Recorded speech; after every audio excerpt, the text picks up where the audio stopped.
I want to begin by thanking our witnesses for testifying before the Emergency Management and Technology Subcommittee. In today's hearing, we will examine the hazards that first responders and fire departments across this country are confronting daily, and more specifically, the threat that lithium-ion batteries pose to fire safety. We look forward to hearing from each of you on this very important and vital topic. Every day, our nation's first responders embody the best of civil service. In fact, with over 70% of our nation's firefighters serving as volunteers, they demonstrate true selflessness, compassion, and courage. Regardless of the danger they may face, firefighters, both career and volunteer, choose to put themselves before anything else when they put their uniforms and their bunker gear on each day. As a former chief of the Island Park Fire Department back on Long Island, I know firsthand that successful emergency management requires collaboration and teamwork with stakeholders at every level of government to prepare for, protect against, and respond to natural or man-made disasters.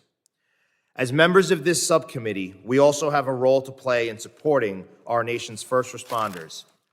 In recent years, new technologies have come with new risks. Fire departments across this country have reported how the increasing use of lithium-ion batteries has diminished fire safety in major United States cities. In fact, injuries caused by lithium-ion battery fires involving e-bikes or e-scooters have increased by 1,000% over the last 5 years, just in New York City alone.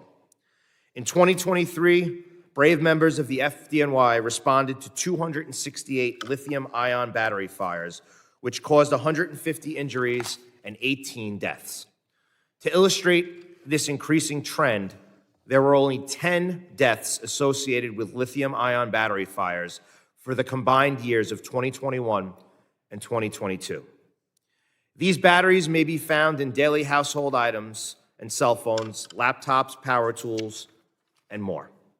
However, compared to smaller items with lithium-ion batteries, the power in e-scooters and e-bikes contain around 50 times that of a smartphone. As a result, an explosive and long-lasting fire can occur after overcharging, damage, overheating, poor maintenance, or more of the lithium-ion batteries in an e-bike or scooter. In January of 2023, 17 children were injured and one was hospitalized after an e-bike caused a fire in a building that housed a daycare back in Queens, New York. In November 2023, an e-scooter caught fire in a Brooklyn home, unfortunately killing a grandmother, her son, her grandson, and injuring more than 12 others. With the increased use of e-scooters, e-bikes, electric vehicles, and mopeds, stories like these have become all too common. However, despite the increasing danger, New York City is faced with potential budget cuts and reduced firefighting staff in 20 engine companies to accommodate the growing migrant crisis. And we are all concerned about the future of first responders and fire service throughout this country. Not only is manpower needed to immediately respond to these fires, extinguishing lithium-ion battery fires has proven difficult for fire services across this great nation. For instance, in 2021, after a Tesla caught fire following a crash in a Houston suburb, 8 firefighters spent over 7 hours and 28,000 gallons of water, an amount the department normally uses in a month, before the fire was fully extinguished.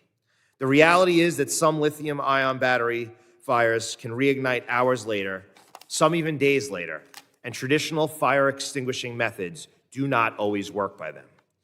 The Biden administration has sought to incentivize more EV purchases through its $7,500 tax credit. However, we need to ensure that we fully understand the dangers or risks associated with high-voltage lithium-ion batteries and the safest way for individuals and our constituents, emergency managers, and first responders to handle any potential fires. We have a duty on this committee to investigate how certain policies addressing the purchase, use, and maintenance of lithium-ion batteries impact emergency responders and fire suppression. Americans should be aware of the risks associated with using electric vehicles, scooters, and mopeds, and everyday devices. They should also ensure that their purchase is from a reputable manufacturer that complies with United States safety standards. Last week, the FDNY shut down an illegal lithium-ion battery operation in Queens and confiscated hundreds of individual lithium-ion cells, 25 e-scooters, and 25 electric or gas mopeds. Federal, state, and local governments must take measures to prevent unsafe manufacturers from endangering the public with cheap lithium-ion batteries. Lastly, as members of Congress, we must ensure that firefighters and first responders have the protective gear, equipment, and training needed to respond to lithium-ion fires and other threats. The U.S. Fire Administration and the National Fire Academy, the Assistance to Firefighters Grant Program, and the Staffing for Adequate Fire and Emergency Response Grant Program all aim to strengthen and equip fire emergency medical services throughout this country. As a first responder myself and chairman of this subcommittee, I remain committed to supporting FEMA's suite of preparedness grant programs, and I'm hopeful for a successful reauthorization of the fire grants later this year. This is a committee here in the House of Representatives that works in a bipartisan fashion. Emergency management shouldn't be partisan. We are here to keep you safe, to keep us safe, and to keep the United States of America safe. I look forward to hearing from each of our witnesses today on how to address these challenges and improve first responders and fire safety across this great country.